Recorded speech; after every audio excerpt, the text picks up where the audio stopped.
부르심이 있습니다. 수고하고 무거운 짐진 자들아 내게로 오라. 내가 너희를 쉬게 하리라. 주님께서 부르시고 있습니다. 무거운 생각을 가지고 살아가는 사람들아 내게로 오라. 의심과 불신으로 살아가는 자들아 내게로 오라. 두려움과 염려 속에서 살아가는 자들아 내게로 오라. 어렵고 곤고한 환경 속에서 살아가는 인생들아 내게로 오라. 무언가를 숨기면서 의연한 채 하며 살아가는 가련한 인생들아 내게로 오라. 미래가 보이지 않는다고 시리에 빠진 자들아 내게로 오라.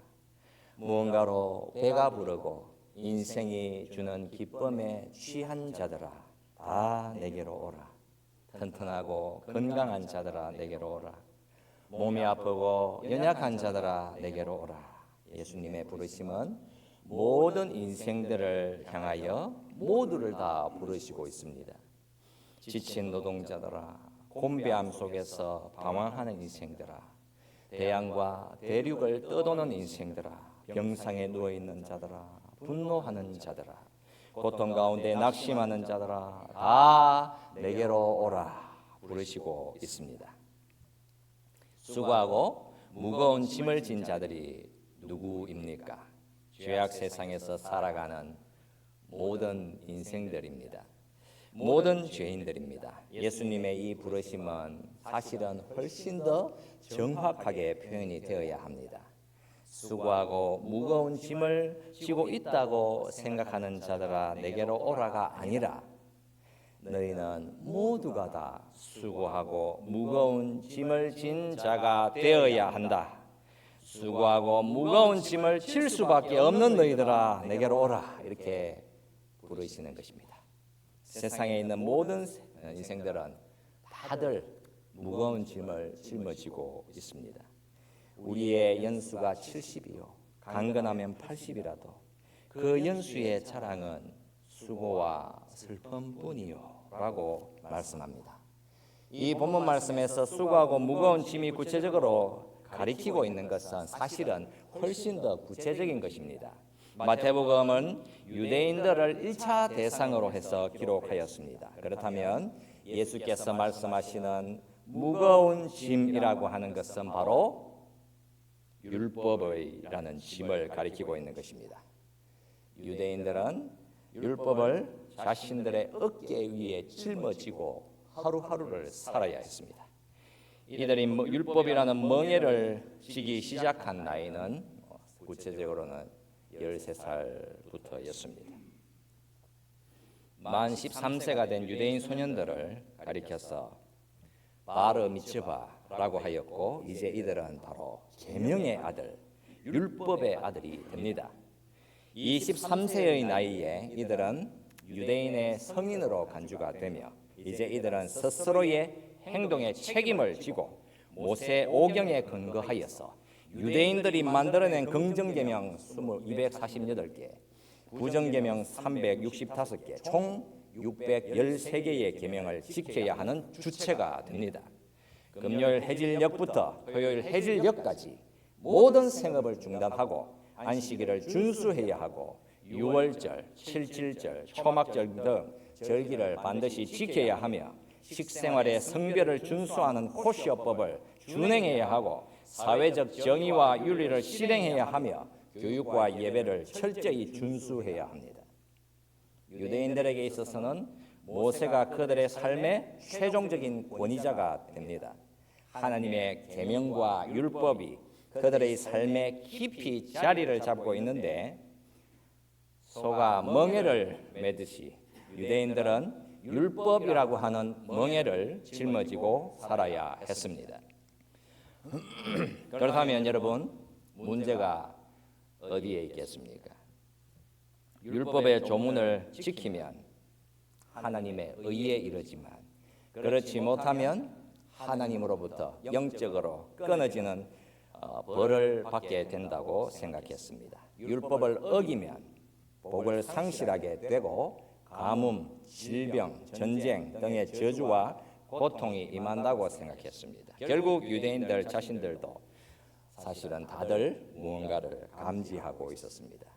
나는 하나님의 율법을 지킬 수가 없구나라고 하는 현실입니다. 그렇다면 저주를 받게 되기에 이들은 또 다른 탈출구를 마련해 두었습니다. 바로 대속죄일입니다. 1년 중에 가장 거룩한 이 날에 회개하여서 율법을 지키지 못한 죄인에서 하나님의 의로운 자녀로 신분이 갱생된다고 생각했습니다. 그렇다면 과연 이들의 이런 삶에 대해서 예수님께서는 어떤 말씀을 하시는 것이겠습니까? 율법이 하는 역할은 성경에 명백하게 나와 있습니다. 갈라디아서 3장 말씀입니다. 믿음이 오기 전에 우리는 율법 아래에 매인 바 되고 계시될 믿음의 때까지 갇혔느니라. 이같이 율법이 우리를 그리스도께로 인도하는 초등교사가 되어 우리로 하여금 믿음으로 말미암아 의롭다함을 얻게 하려 함이라. 그러니까 율법은 사람이 죄인인지 알게 하되 그 율법이 가리키고 있는 바 오직 예수님께로 인도하는 초등교사 역할을 할 뿐이다라는 사실입니다. 인간은 그 어느 누구도 스스로의 힘으로 율법을 지켜서 하나님의 의에 이를 자가 한 사람도 없습니다. 그래서 예수님이 부르시는 것입니다. 수고하고 무거운 짐을 진 자들아 내게로 오라. 여러분 로마서 8장에서 말씀하지요. 그러므로 이제 그리스도 예수 안에 있는 자에게는 결코 정죄함이 없나니 이는 그리스도 예수 안에 있는 생명의 성령의 법이 죄와 사망의 법에서 너를 해방하였음이라. 예수님이 율법이 데려가는 저주를 홀로 대신 다 담당해 주심으로 인하여서 모든 인생들은 오직 예수님을 믿는 믿음으로 인하여 의롭다 하심을 받게 된다는 사실입니다.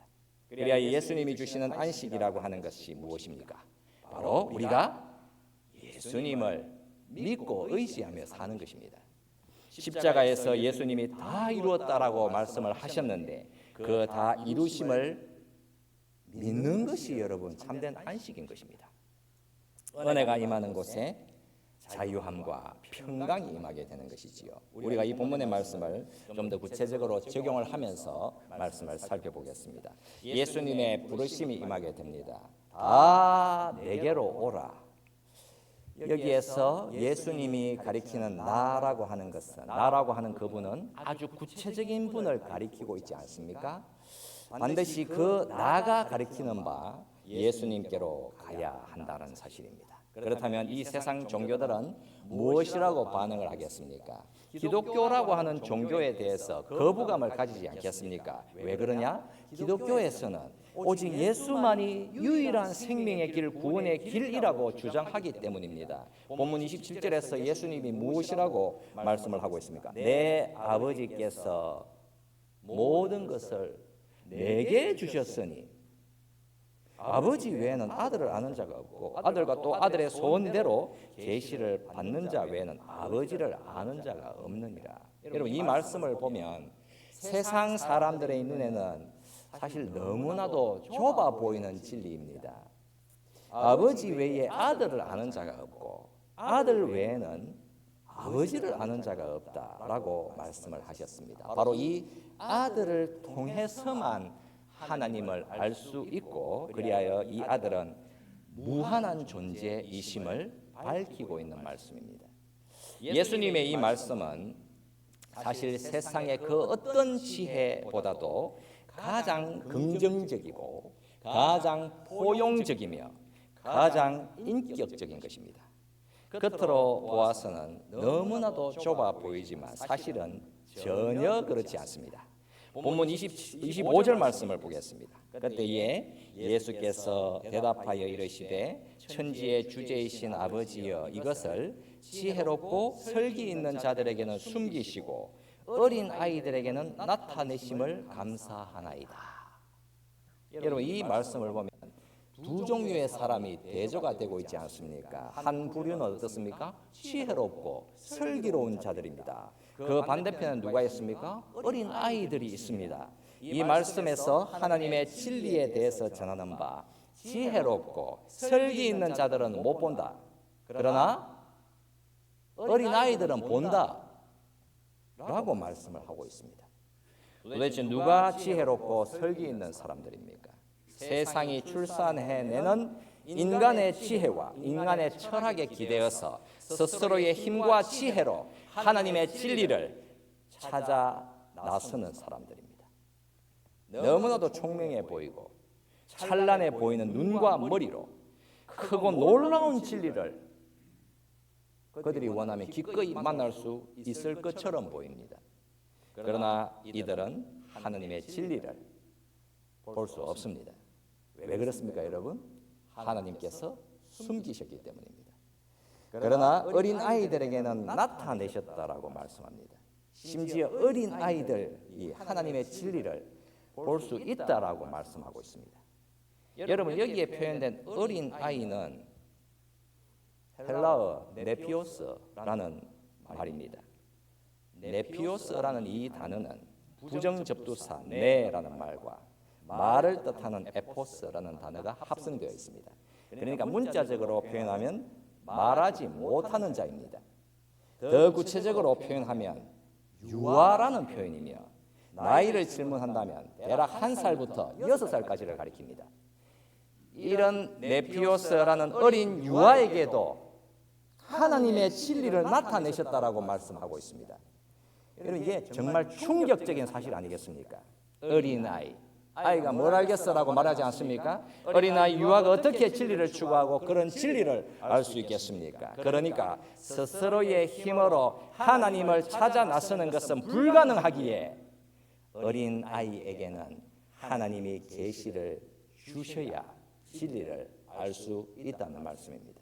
인간의 지혜와 설기는 신을 향해 손을 뻗으면서 인생이란 무엇인가? 무엇이 옳고 무엇이 잘못된 것인가? 천국과 지옥은 있는가? 구원이란 무엇이며 어떻게 하면 구원을 받을 수 있겠는가? 질문을 스스로 던지고 거기에 대해서 답을 찾아야 합니다.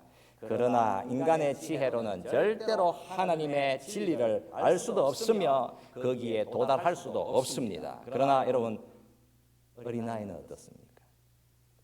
이들에게는 어떤 현실이 있습니까? 내 힘으로는 진리를 결코 이해할 수 없습니다. 그러나 하나님께서 내 곁에 오셨습니다. 그리고 성경을 통해서 예수님에 대해서 말씀해 주셨습니다. 내 힘과 지혜로 이 진리를 깨달을 수 없으나 진리가 내 곁에 오셨기에 나는 예수님을 믿습니다.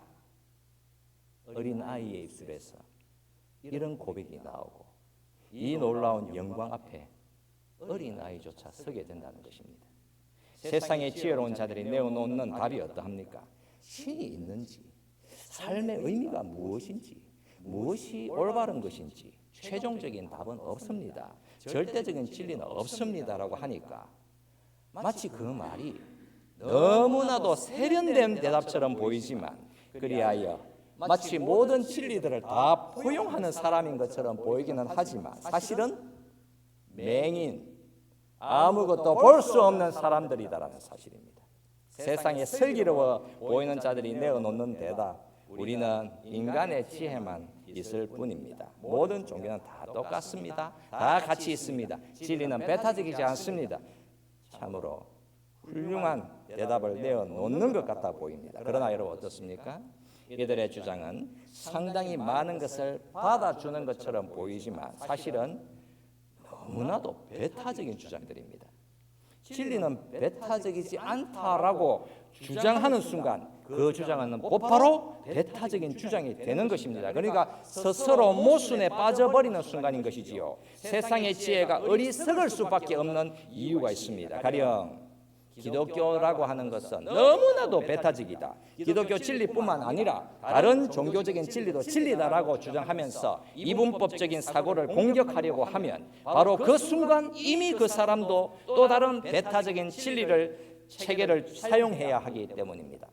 기독교 진리는 배타적인 진리다라고 공격을 하는 순간 자신은 마치 절대적인 진리를 이미 선점하고 있는 사람이 되어 있어야 하기에 이는 스스로 모순에 빠지는 것입니다.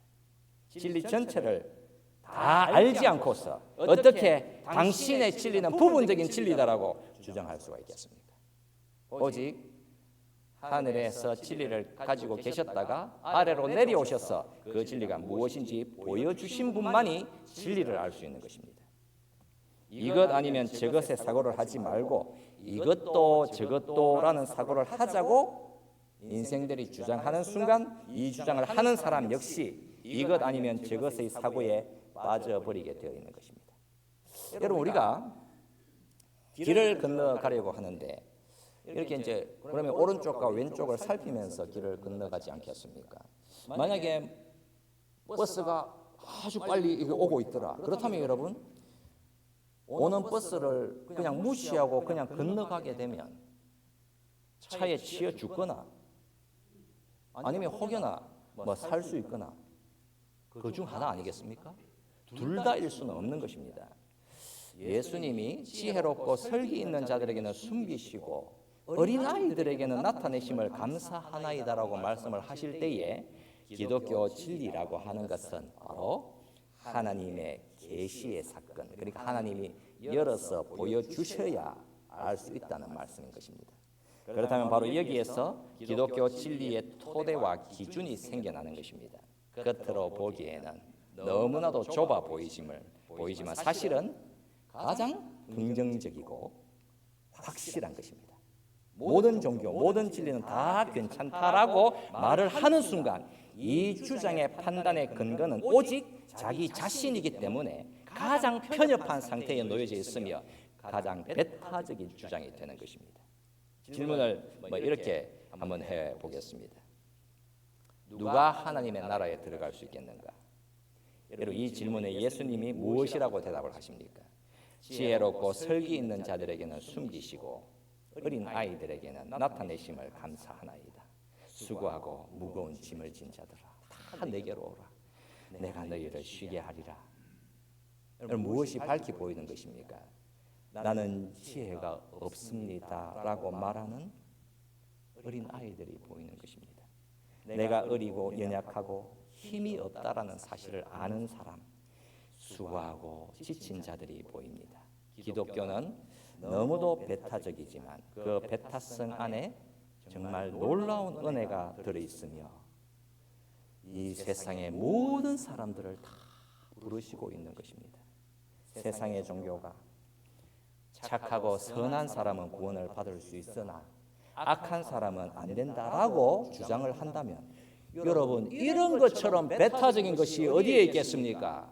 유대인들이 주장하기를 오직 하나님의 율법을 준수하는 여부에 따라서만 구원을 받을 수 있습니다라고 한다면 여러분, 이것처럼 배타적인 주장이 어디에 있겠습니까? 인생의 지혜와 설기를 통해서 구원을 받아낼 수 없는 것이기에 예수님은 우리 모든 인생들에게 말로 닿을 수 없는 정말 놀라운 구원의 은총을 이렇게 그냥 주시기를 기뻐하시고 있는 것입니다. 기독교를 받아들인 한 사람이 자신의 언니에게 전화를 해서 이게 복음의 은혜를 전했습니다. 그랬더니 언니가 이렇게 반응을 했습니다. 그러니까 네 말은 평생을 착하게 살았어도 예수를 주님으로 영접하지 않고 자신이 죄인임을 고백하지 않는다면 구원을 못 받는다는 거야? 그렇다면 사형수로 사람을 죽인 사람이라도 내가 죄인입니다, 나는 어린아이처럼 약합니다라고 회개하고 예수를 믿는다면 구원을 받는다는 거야? 도대체 그게 말이 되나? 오히려 화를 내더라는 것입니다. 예수님께서 가져오신 기독교의 본성이 어떠한 것입니까? 스스로 지혜롭다 하는 자들, 스스로 강하다고 생각하는 사람들, 교만한 사람들, 여러분, 이들은 쫓겨나게 되고 그러나 겸손한 자들을 부르심을 받게 된다는 것이지요. 내가 잘나서, 내가 이 세상에 너무도 잘나서 하나님께 무언가 드릴 것이 있다고 생각한다면 사실은 내가 가진 것이 아무것도 없는 것입니다. 그러나 하나님께 드릴 것이 아무것도 없다는 사실을 안다라고 한다면 이제야 비로소 내가 하나님 앞으로 나아갈 수 있는 무언가를 가진 사람이 되는 것입니다. 이 소식을 가리켜서 복음이라고 부릅니다. 복음이라고 하는 것은 하나님으로부터 임하는 소식입니다. 가령 하나님은 완벽함을 요구하지 않을 것입니다. 작은 죄는 눈 감아 주실 것입니다.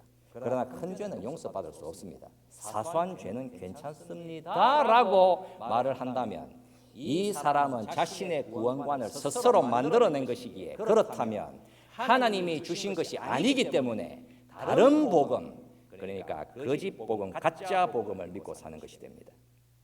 예수님께서 이 땅에 오셔서 죄인들을 부르시고 있습니다. 수고하고 무거운 짐진 자들아 내게로 오라. 내가 너희를 쉬게 하리라. 여러분, 이 부르심은 어떤 부르심인 것입니까? 내가, 주님이 말씀하신 내가 이렇게 수고하고 무거운 짐을 진 사람이구나. 나를 부르시는구나. 내가 지금 누구이든, 내가 무슨 일을 저질러 왔든, 나의 과거가 어떠하든, 내가 얼마나 깊이 있게 오염이 되었든, 심지어는 내 인생의 마지막 순간이라 할지라도 예수님은 나에게 오라, 나를 부르시는구나.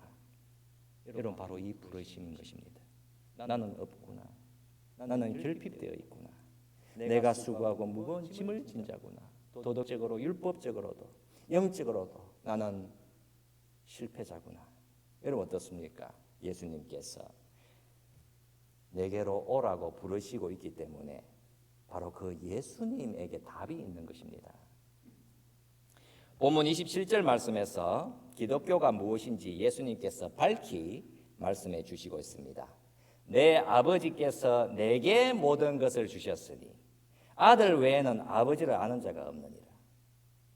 여러분, 이 말씀이 의미하는 바가 무엇인지 더 구체적으로 이해를 하기 위해서 이런 표현을 먼저 한번 해보겠습니다.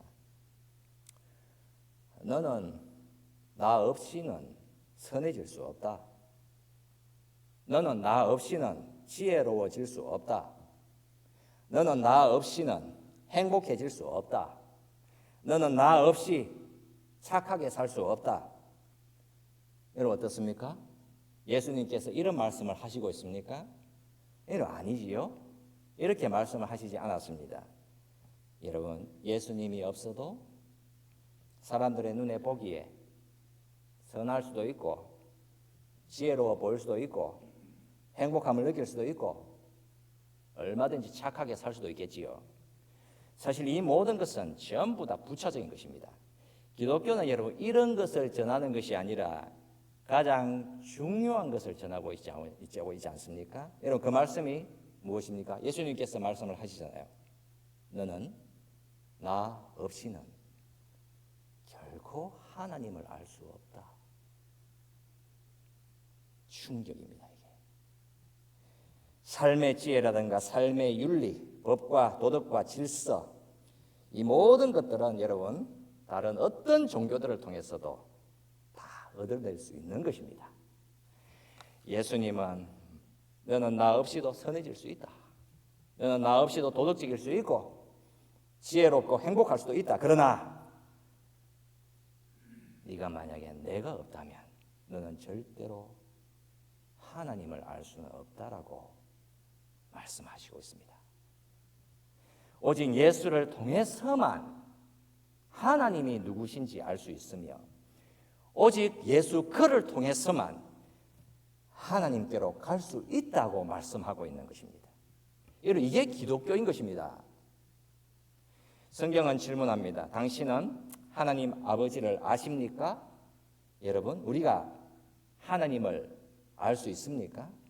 교회에도 열심히 다니고 착하게도 살고 열심히 계명을 지키면 그러면 하나님을 알 수 있겠습니까? 예수께서 말씀을 하시지요.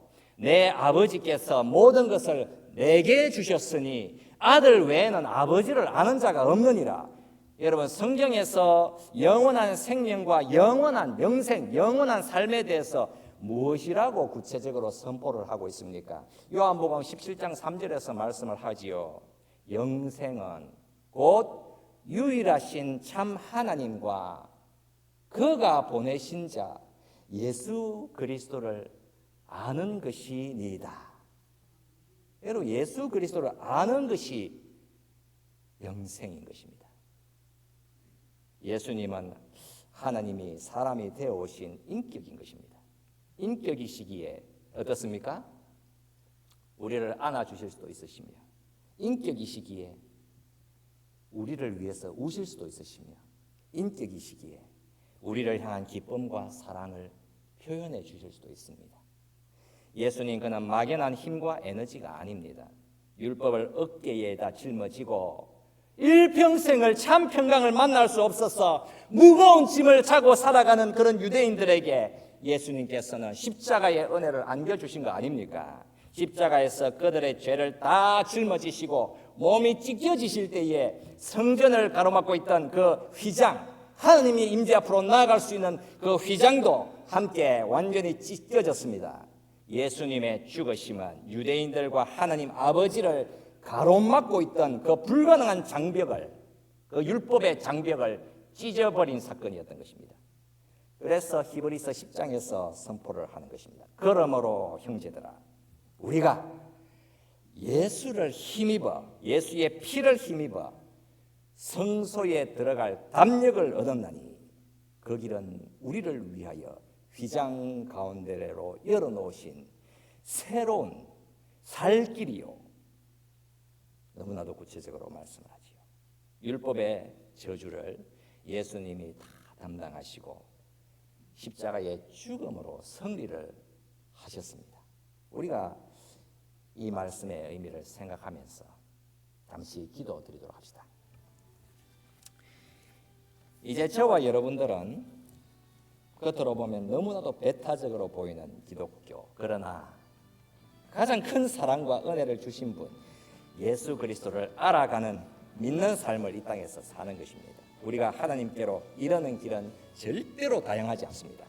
우리가 하나님을 알고자 한다면, 영생을 알고자 한다면 예수님을 통해서 하나님이 누구신지 드러내신 그 길 외에 다른 제3의 길은 없습니다. 나의 죄, 나의 수치를 짊어지시고 죽음을 당하신 뒤에 죽음에서 살아나신 것이 분명한 사실이라고 한다면 이 은혜의 사건을 그냥 내 인생의 한 작은 부분, 그냥 하나일 뿐이다라고 어느 누가 여러분 무신경하게 말을 할 수가 있겠습니까? 우리의 모든 무거운 짐들, 죄로 인한 짐들을 온전히 예수님께 우리가 다 맡기고 우리가 그 주님을 믿고 그를 의지하면서 살아가기를 우리 함께 통성으로 같이 기도드리도록 하겠습니다. 살아계신 우리 하나님 앞에